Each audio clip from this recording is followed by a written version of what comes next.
Welcome to Are You a Robot? In case this is your first time here, I'm Dimitrios Brinkman, and this is a series where we aim to explore some of the greatest challenges and questions that stem from AI and related technologies.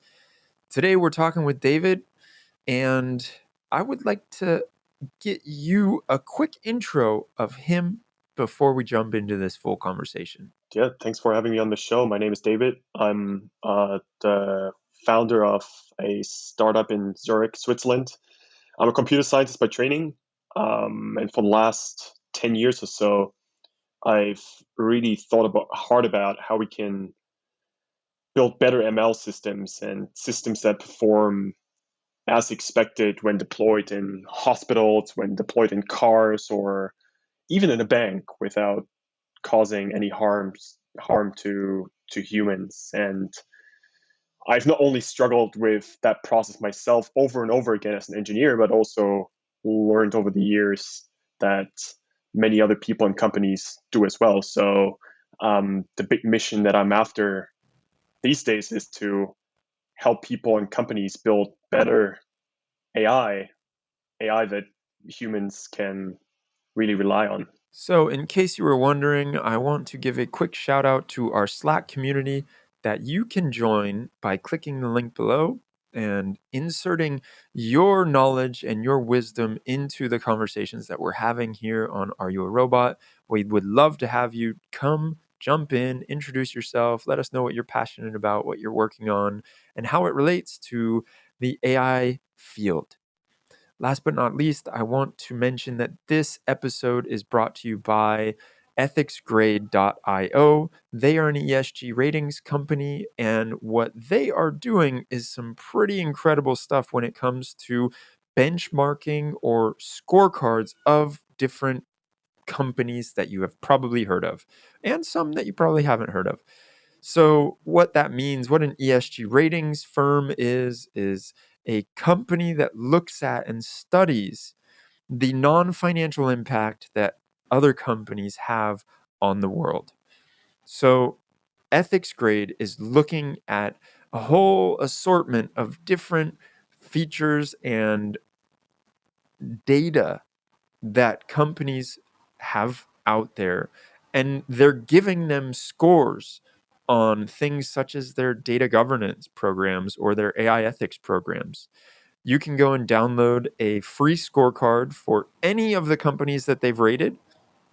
Actually, you can download a free scorecard for all of the companies that they've rated if you really want to get into it and see. So you can compare companies like Twitter and TikTok and see how they match up against each other on things such as their data governance policies. So again, that's ethicsgrade.io. I encourage you to jump over there, have a play around, download some of the scorecards, and see what you think. You may be surprised on what some of these companies' scores actually are. All right, that's it for now. Let's get into this conversation with David. Are you a robot? David, it is great to have you on the show. I am stoked to chat with you about so many different topics and building this AI that we can trust and rely on. But maybe before we jump into any of that, we should start with a little story. And not anybody's story, your story. How did you come to be where you're at? What was the journey like for you? Oh God. Can I take that again? Or no? I started. I guess I started programming when I was about 6 years old, and back then I was like making little lights blink and work with little microcontrollers, and I was super excited about that. As you can build technology yourself. You don't need more in quotes than a computer. And back in the days, it was actually a couple of books that you had on the table. And at university, I studied computer science at Imperial in London, and I was really into this one programming language at the time. It's called Prolog. It's not sort of the most widely used programming language out there, but it's really about instead of telling the computer directly what to do, what we call imperative programming. In Prolog, you write these rules and facts that you know about the world, and then you can sort of tell expert systems what to do through sort of the process of reasoning. And it was actually originally, I think it's from the 70s or something, originally built for theory improving, natural language processing. It goes back in history. It's called declarative programming. And what I realized when I took my first ML class is that writing all these rules and facts about the world is pretty tedious. And so it sounds like a great idea to actually, learn these things from data.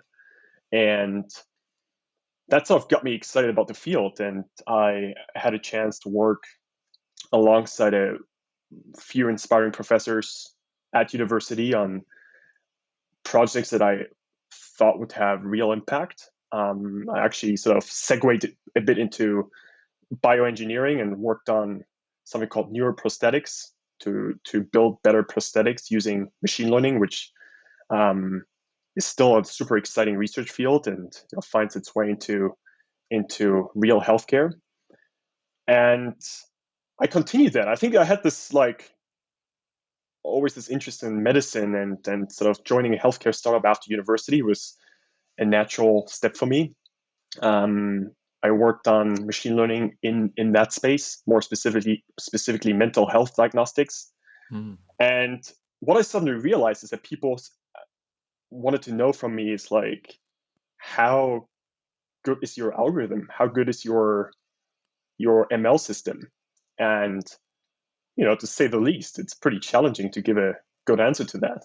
And it often relies on judgment calls, intuitive sort of reactions or responses to that question. And more recently, I had the chance to also do similar work in the aviation sector.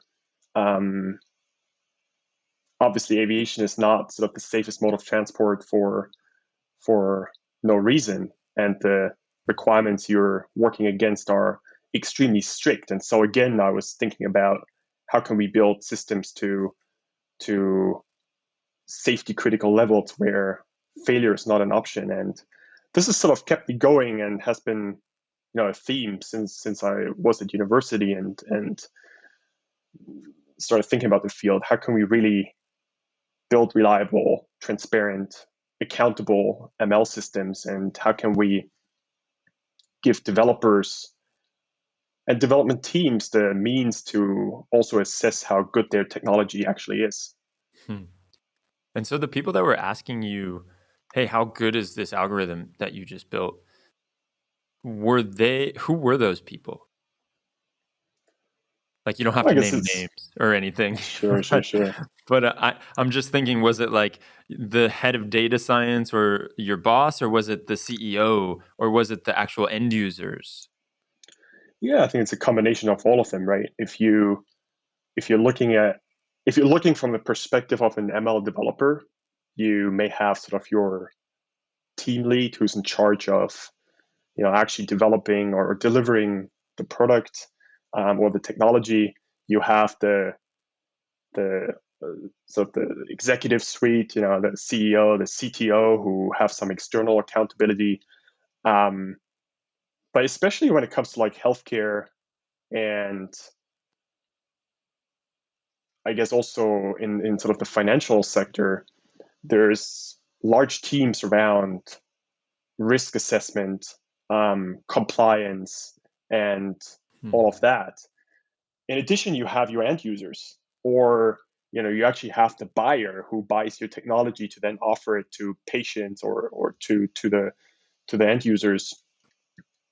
All of them have an interest in understanding how well that technology does.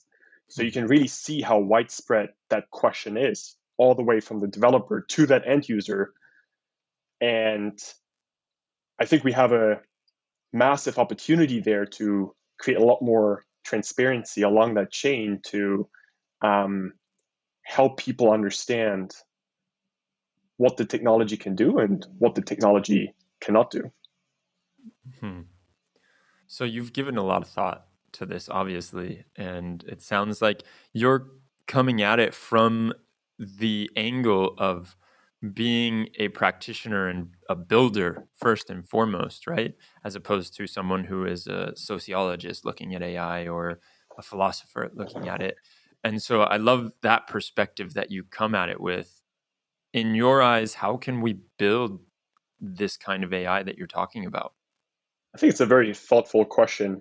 And to your initial comment, I should also say that we are investing a great deal of time and energy in helping the regulatory side and the political side of things make progress. And part of me is also an educator. I actually co-founded a company 2015 to educate people around the use of data science, machine learning, and more generally AI in the business world. And the main motivation there is to really help them understand, help the manager in a bank, help the manager in a company understand what are the opportunities that these technologies bring, but also the risks.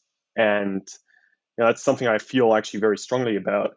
Is to and there are a lot of great things we can do, but we also need to be mindful that the technology has its complications, its pitfalls, and we should be aware of that. And I think if we are, then we can, just make sure that what we built and what we put out there also doesn't harm anyone. But coming back to your question, I think, the the important thing to realize is that if you want to build accountable, let's call it accountable. There's so many words that are being used in this area, from like That's a whole nother safety topic. to trustworthy to Unbiased, fair. unbiased, explainable. That's one of my Yeah. favorite. Explainable. But let's just say accountable. Actually, the way I think about safety, safe AI, maybe to segue into that for a second, I'll come back to your question, I promise. We now have this European AI Act, which I know you've also talked on this show before, and which everyone is super heavily discussing. In 2017, 2018, the European Union actually released a result from the high-level experts group on like guidelines for trustworthy AI. So they are very much around the trustworthiness of AI. And I think one sort of good outcome from that work was actually a list of extremely high-level requirements in terms of what do we actually mean by trustworthy AI. And they came up with these 7 pillars, which include like accountability and transparency and non-discriminatory and all these things. So when I say safe AI or accountable AI, I pretty much go with that definition because I think it's a good one to go by. Now, how do we build that sort of AI? The one thing that if you look at the best engineering teams and the best engineering companies out there, they don't see the accountability of AI as something that happens after the fact, or that is a nice to have, or that we do sort of on the side. You really see when interviewing these people, and I've had a chance to speak to hundreds of development teams over the last sort of 6 months. The best ones, the most mature ones, they have this deeply integrated into their development workflow from day one. And what doesn't work is that you say, well, let's first build out the tech and then worry about safety and compliance afterwards. That's a really flawed approach. And I think it becomes very illustrative if you think about what the EU has just proposed around the high-risk use cases. We don't have to go into that again because I know you've been chatting about this on the show, but it's not 100% clear at this stage what these high-risk use cases actually are.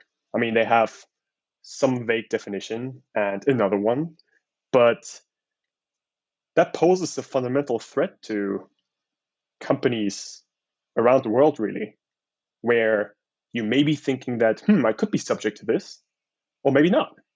And so there is an inherent risk that don't consider the possibility of being considered a high risk use case from day one. And you build your AI instead of the traditional consumer tech approach without worrying about the aspects that are required to then go through like a conformity assessment and going through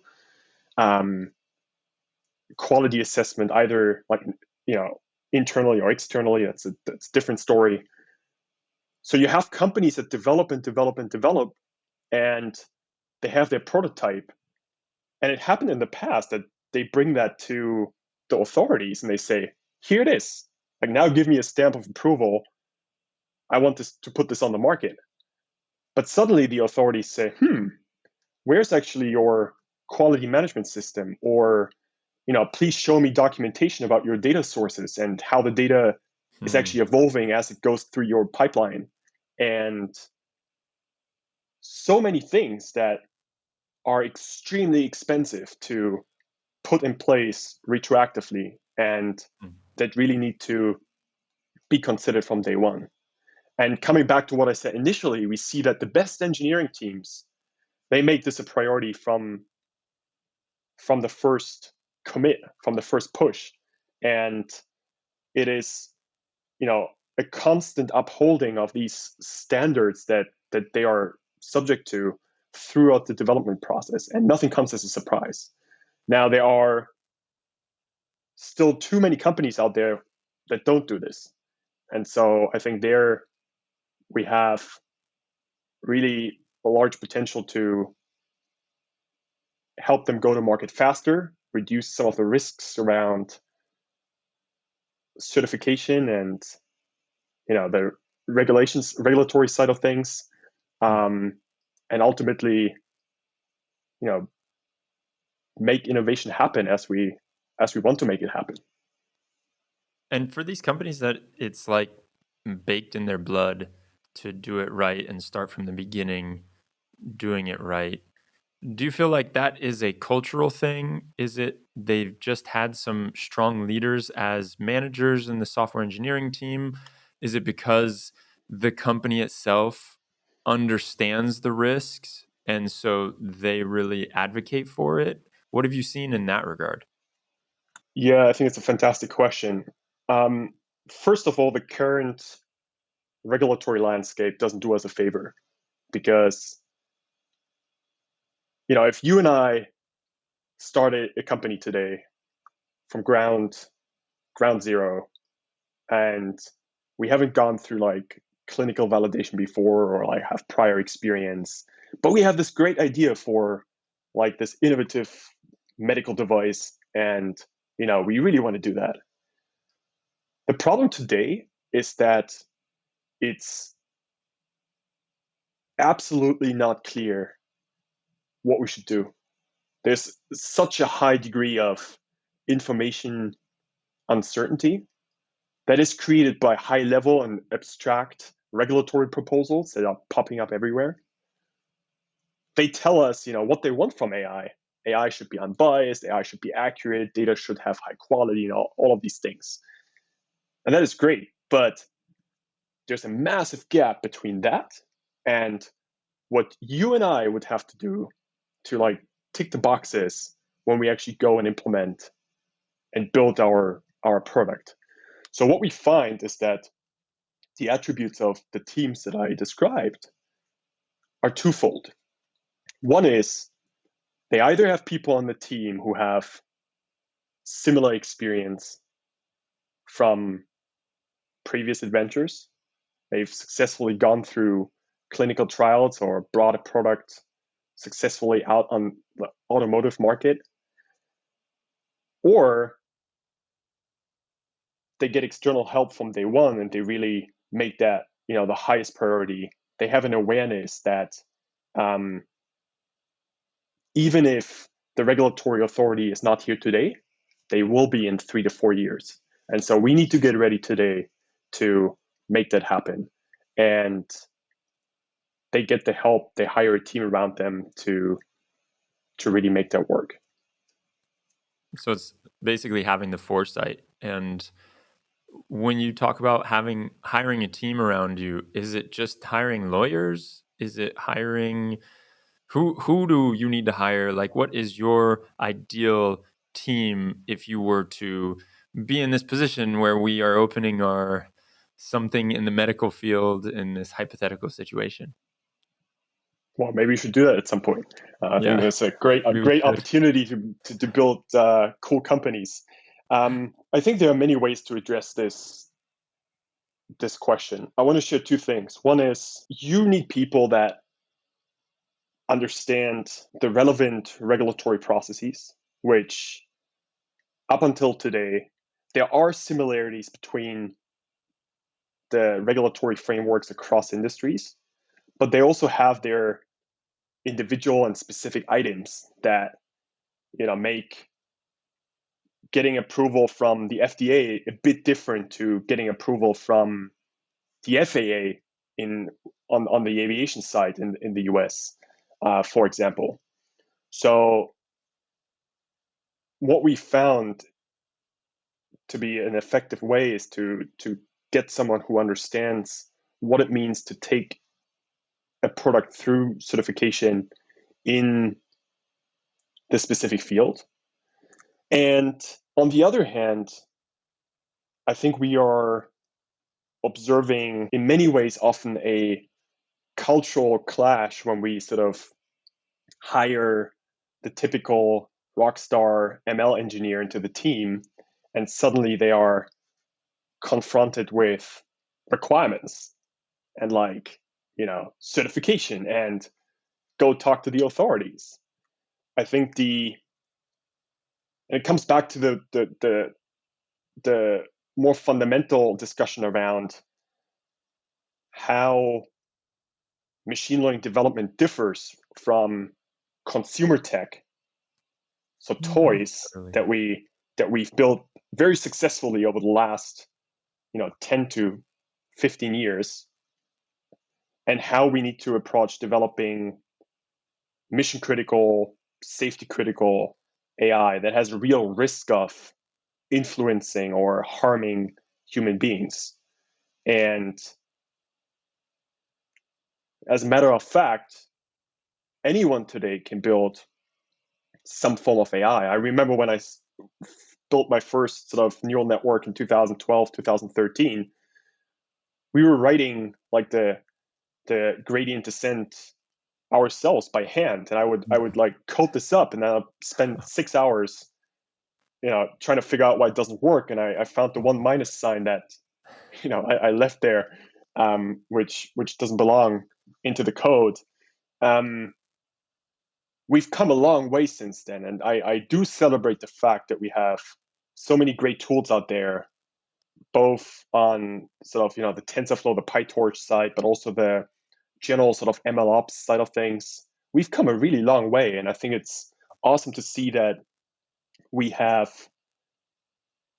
democratized the development of machine learning to a large extent. But what we haven't done so much to this day is to build machine learning up to safety critical levels and treat it a bit more like what we can say about traditional software, or even non-software systems, where we have a very good grasp of how these systems function, and we've established processes and infrastructure to output extremely safe systems. And I think what we are doing now is going through a shift where AI has become so powerful that we can now work towards getting the same guarantees, the same contracts, also for safety critical AI systems that we will see tomorrow, in 5 years, and I really think over the next decades. Yeah, that's a fascinating one, right? And it reminds me of a conversation I had with a guy that was working at Google, and he was talking about how what he foresees in the future is that Google will, before like those standards or the different protocols come out, Google will basically put their stamp of approval on things or their brand behind something that, let's say we are making this device or whatever, and we're getting Google involved in some way, and Google puts their brand behind it to say, yes, I support that this is up to standards. And it doesn't have to be Google, it can be any one of these bigger players that you feel like, okay, I have trust that these people know the regulations and know everything that is coming through. And so they're going to take it. They're also going to take the potential harm that could come from them not knowing it. They're going to be liable for that. And in that way, uh, it's like they are protecting the smaller ones for it. But I also think there is something super interesting that you said just now, and it's come up quite a few times too, is that there's no when you go out and you are using the bridges and driving to work, there is a very rigorous standard, and there are plans and there are things that Right. need to happen when someone creates that bridge, because it's going to be shuttling people across, and if a bridge collapses, that's very bad. And so we've seen throughout history enough bridges collapsing to make us realize that we need some serious protocol before we build bridges. Yeah. And in AI right now, what I feel like, and you can give me your opinion on this too, I feel like right now it's like everyone is trying to lobby for the protocol that needs to happen. But again, like we talked about just a few minutes ago, it's really hard because of all this different language that's coming in. There's no standardization. Does it need to be explainable? Does it need to be trustworthy or non-biased or all of that? And how do you make it? Is it realistic to say that a algorithm is ever going to be unbiased? Like all of that kind of culminates. And so what I see in the current space is that it feels like everyone is throwing out their different protocols, and you've got all these standards that are trying to like butt up. Yeah, I think you said so many interesting things that I actually had to take some notes while you were speaking. I mean, fundamentally, it comes down to AI is super hot right now, and I mean, not only right now, it's been hot for many years, but a lot of different people, a lot of different parties see that we are going through this shift right now that I described. And from our company perspective, I would say, well, the EU has done us a massive favor in, also putting this on everyone's agenda and making it a top priority. But I guess what we are observing here is that a lot of people are trying to get involved, and that's a good thing. I'm not saying that's not a good thing. I do think the representation of people and skills in these conversations could maybe be a bit optimized. But it's a hot field and everyone wants to contribute to it. Now, ultimately, and I think it's interesting you mentioned Google and Apple, and for sure they have an insane amount of brain juice available. But ultimately, what it takes, I think, to make the next generation of AI successful is two ingredients. One is deep AI expertise. You need to understand how to build these algorithms. You need the people to not only build the 95% accurate neural network, but to have people deeply think about how can I bring this to safety integrity level 2 or 3, or how can I build for my class 2 or class 3 medical device, which is a bit of a different beast and requires us to solve fundamental challenges on the AI side. And then the second bit is deep regulatory expertise. And we talked about that before. I think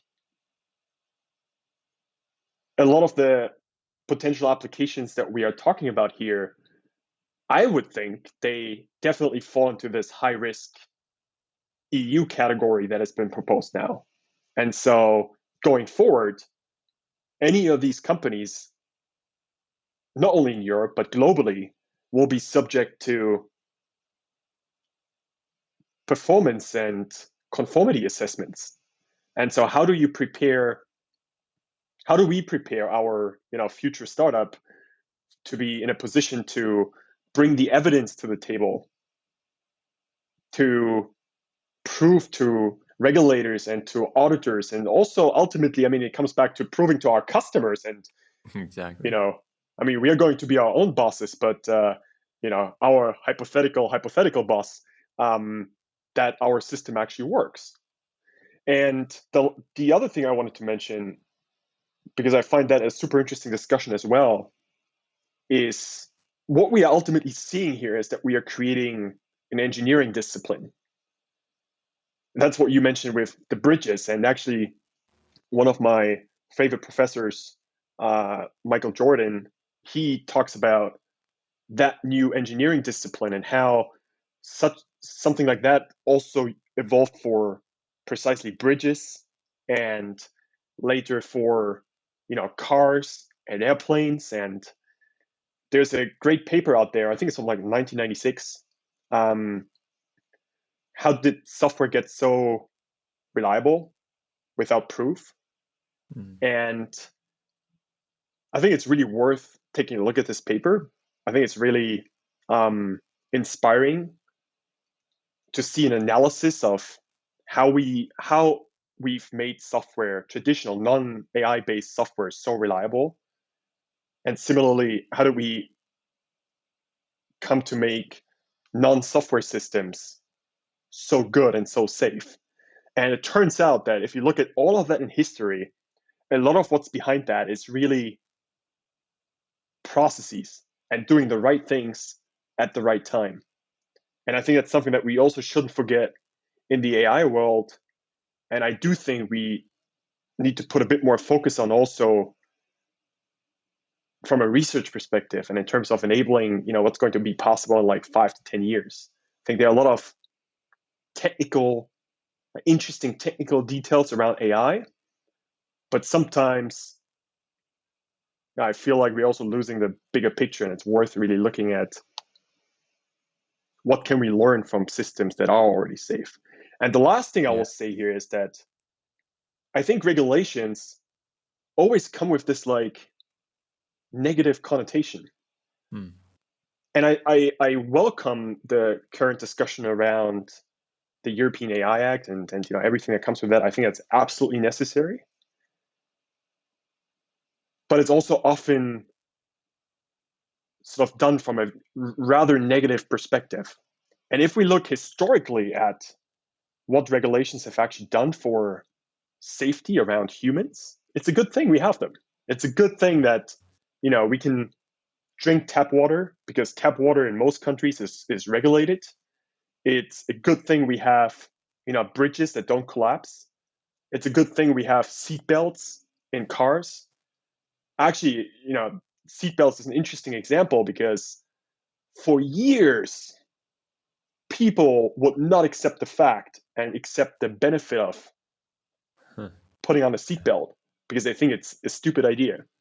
Now, you have the other extreme, which is now Tesla, where they say, well, you don't need a seatbelt anymore because our cars, can work with the airbags and, keep you much safer than a conventional seatbelt. But that's a different discussion.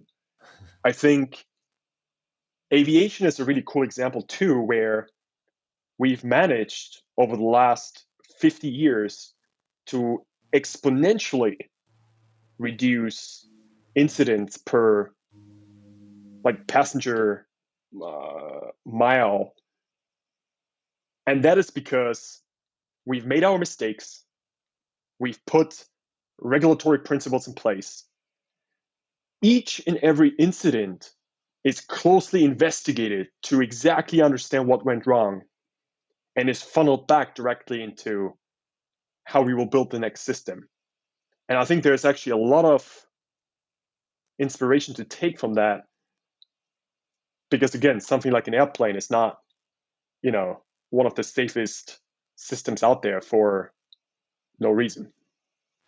Yeah, it's funny you should say that too, because it feels like most of the people that we've had on this show, if not all of them, have talked about this need for regulation and how the argument around, oh, but it's going to stifle innovation, is really short-sighted, and it's also really I've heard it debunked so many times, and it feels like that has become a bit of a lazy argument that people just cling to because they don't want to do the work, and because it will be work if regulation comes out, and or when it comes out, it will be work because you'll have to comply, and maybe the way that you're creating your systems right now is not the ideal way. And that is, like you said, it's a good thing though, because it'll put some bumpers on this whole bowling alley or the bowling lane, and we'll be able to know where we can go and how far we can push things. And then also, ideally, best practices come from that, and you start to see, like you said, whenever something goes wrong, large investigations into why it went wrong, what we can learn as a group that are working on different AI systems, and how we can make sure that that never happens again. And so right now, you don't see any of that. And I feel like with the regulation piece, we're talking about aviation, and you have such strict uh, different, I think it's a government branch in the US, right? The FAA. Right. And the way that they do things, I mean, it's a government branch, and they go and they do these investigations on problems that happen or crashes or whatever. And it raises the bar every time they do that. In the US, I feel like seeing a government branch around AI these days is quite far off. That's a question of liability. But first of all, I think all we can do here, all I can do as an individual, all we can do as a community and as people is learn. And when I started regulatory work in 2017, we were told that AI will never be certified and never be regulated. And I think now, 4 years forward, people say regulations stifle innovation. I think to me, these sort of comments fall into the same category of taking the easy way out, but also not fully appreciating that for certain types of applications, traditional sectors, traditional industries, let's stick to healthcare for a second, we will fundamentally not be able to put class 2 or even class 3 medical devices on the market without regulations. The FDA will not put a stamp of approval on any product unless they have a certification process, certification guidance in place. So that leads me to say, I fully appreciate the conversation around, the risk of regulations stifling innovation. I fully appreciate that. And I think there's something to be said about that. How can we make the more recent proposals efficient to implement for the people that really drive innovation? Mm-hmm. And it's a concern of mine that with the current high-level and abstract proposal, it will be difficult to do that. I fully appreciate that. But the answer cannot be regulations stifle innovation. The answer needs to be, all right, fundamentally, that's not a bad thing. Let's actually focus on solving the fundamental challenges that we have to solve, both on the AI side and the regulatory side. And let's collectively work together with the people that know what they're talking about to put that into an efficient and effective framework that companies that want to innovate can use. And I think that part of the discussion only comes up too rarely. And I think it needs to be much more focused around making real progress versus putting our arms up and saying either you will never ever certify AI or, regulations will stifle innovation. I think these are the sort of general answers that ultimately don't help us make progress in any way. I wonder if it would be more beneficial with the regulations that come out to be more vertical based, as you were saying, because you can have these deep subject matter experts come in and look at how AI is being used in their specific fields and then class them accordingly. And it's just for that field and those use cases, as Right. opposed to trying to do these blanket regulations and then putting everything into different classes from there. Yeah. Yeah. And 100%. I think that is very important. The EU proposal that we are looking at right now somewhat sits at a funny level. So it's meant to be horizontal, meaning it will have an effect across industries, across sectors, across use cases, and across countries even, which is also an important fact. But then if you look at the content, in some ways it's very high level and abstract, given some of the examples before. But in other ways, it's actually a bit too prescriptive. And you're saying, how can you make these sort of prescriptions at a horizontal level? And we're somewhere in between that, horizontalness and verticalness Hmm. that I think could really create a lot of inefficiency. What I think you can ultimately do at a level where the EU sits or a similar organization. I mean, we see similar work happening in the US, a bit less, but still work happening in Asia. You can give out requirements. You can give out sort of your desired list of attributes, and you can make general directions in terms of what AI has to be assessed against. Yeah. But then how do we do the assessment? And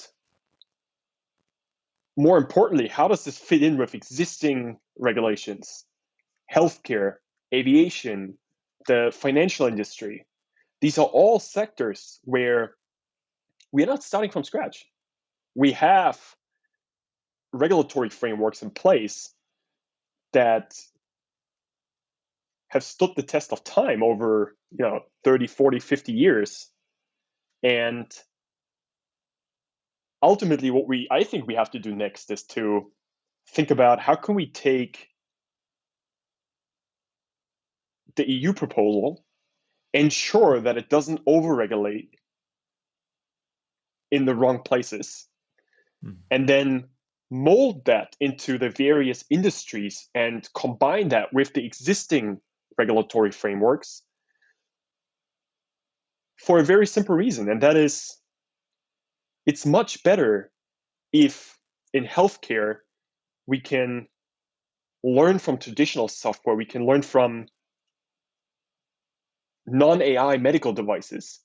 We can take all the best practices, and then we only look at how do we have to extend what already exists to address the specific challenges that AI brings to the table. And I think there's relatively little of that nature in the proposals that we are seeing right now. You do have some work happening within the industries. So the FDA has brought out some best practices and guidelines. Even sort of within the automotive industries, you see companies come together and propose how to build safe, intelligent systems, even beyond AI. So ultimately, how do we bring that top-down stuff together with the bottom-up in an efficient way so that people that want to innovate, they can also do that? So you mentioned something before about how the conversations that are happening right now around this could be better optimized for the people who are chiming in.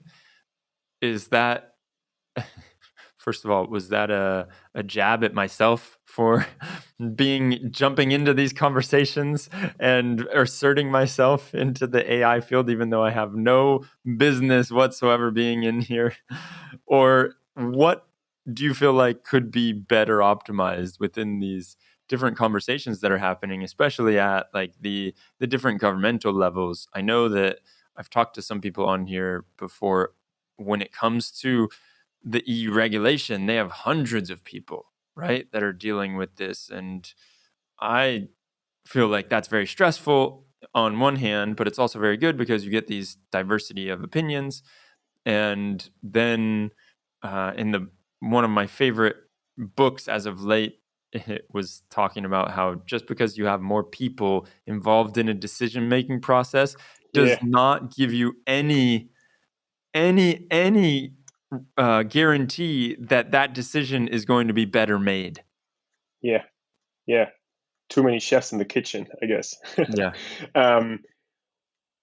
Well, first of all, I think you're doing a fantastic job at creating the right conversation around these topics, which again I think is absolutely necessary.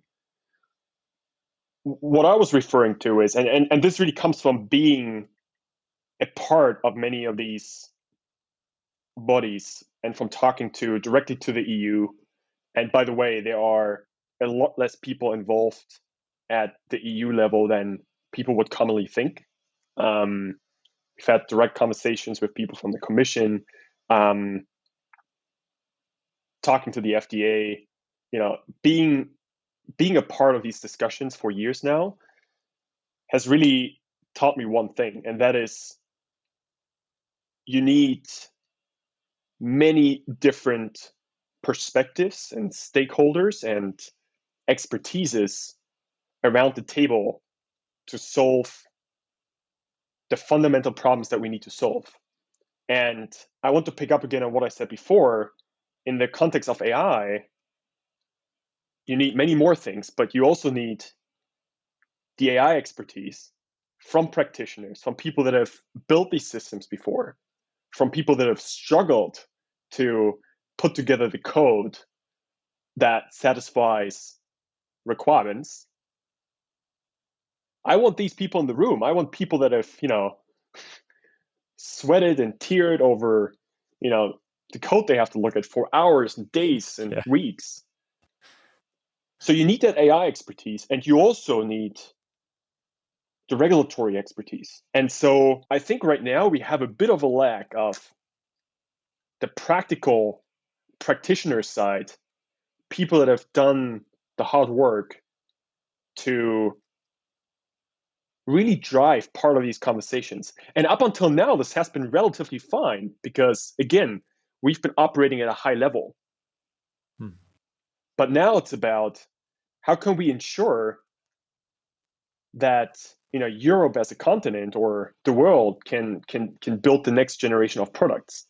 And I think we need to translate what has been proposed into what can be actually used by developers when they go through the process of putting the technology together. And we have challenges, fundamental challenges on the AI side, and we have fundamental challenges still on the regulatory side. And without the right expertise in the room, we will have a very hard time solving these challenges. Now, I've seen the best work being done when you manage to get together all these different heads around the table. People that look at this from a regulatory perspective, people that look at this from a safety perspective, from a systems perspective, from an ML perspective, from a user interface. How does the machine actually interact with the human? I mean, when it comes to something like explainability, that's really a core question of what do we actually want from that concept? I mean, everyone talks about it, but no one really knows what we actually want from that. And I think the best work is really being done when all of these things come together. Now, traditionally, I alluded to this culture, like difference in culture early on. A machine learning developer would not naturally gravitate towards focusing regulatory challenges. Mm-hmm. And I can understand that.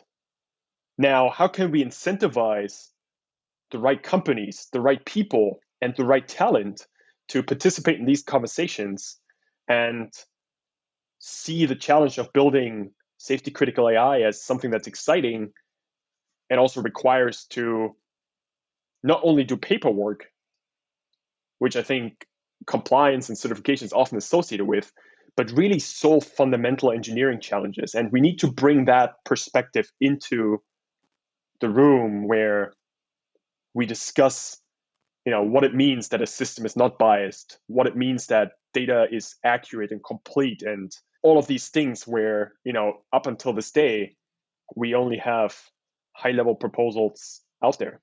Yeah, do you feel like that as an engineer, and just generalizing, which I know we should not ever do, but generalizing engineers, they like to get into the nitty-gritty and solve these different problems. And when it comes to something like you were talking about, what does it mean to be non-biased? It's so fuzzy, and there isn't really a clear answer, unlike in when you're solving for a bug or you're trying to fix a bug. The bug is fixed or it's not fixed. The system is still doing this or still has this problem, or it doesn't. And so it's very clear in that regard. And so when you want to try and incentivize these engineers to come into the room, I feel it's in my eyes, it's a bit of a hard battle. But this is also where the most exciting work happens, right? I mean, I'm not saying in any specific room, but it's nice to fix a bug, and it's nice to know if the bug exists or not. Which it's not always that easy anyway. But there's fundamentally new work to be done here, and I think that's where a lot of the excitement also lies from an academic perspective, from a practitioner's industry perspective. This is the chance to really create a whole lot of new insights, IP, and novel approaches that will impact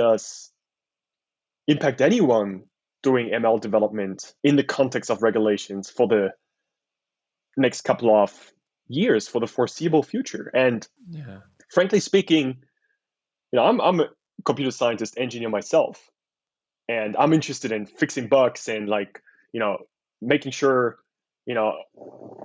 there's no bug and just generally writing code. What attracts me to the regulatory topic is precisely what I just described. It's not the paperwork. It's not the that's a necessary evil as part of it, but it is seeing the gap in front of me between how we do things today and how they should be done, what is expected, what these high-level regulations propose. There's a massive gap to be filled, and that's what excites me to at least contribute a little bit to filling some of these holes or this gap with meat, and really thinking hard about giving them a machine learning system. How can I, as an engineer or as an auditor, or however you want to look at that system, how can I reliably show that this system will not discriminate given the context of its application? I think that's a fascinating challenge, and it's only one of the many things out there that we deeply need to think about. And I would encourage anyone to, take a step into that direction, because like we said before, it is a hot thing. Everyone talks about it, and we have a lot of work ahead of us. And you That's live the in other thing, right? I feel with this whole conversation, people see this as finalized. It's like we have these new regulations now. Well, that's not true. That is really not true. The work starts now. The work is starting now, and now's the chance to get involved. That's such a good point. And you are living proof that it can be done. The engineering mindset can be taken in there. And I like that you advocate for that and show that there's a new horizon ahead of us. And we need people like the engineers and the ones who have grappled with trying to find a bug in an ML system and had their blood, sweat, and tears for days on end trying to figure out what's going on, and they need to be part of the conversation. And so Exactly. I really like that. Now, well, I've got one last question for you. And I want to know, David, are you a robot? If you're one, then I'm one too. Uh-oh, you're turning that question around. Well, think about it. I think it makes sense, right? So let's sleep over that. I like it. I appreciate this conversation, David. This has been fascinating to chat with you about so many different pieces of compliance and regulations, and also just the current state that we're in. So I cannot thank you enough, and we'll see you next time on the Are You a Robot podcast. Cheers, everybody. Thank you so much for having me.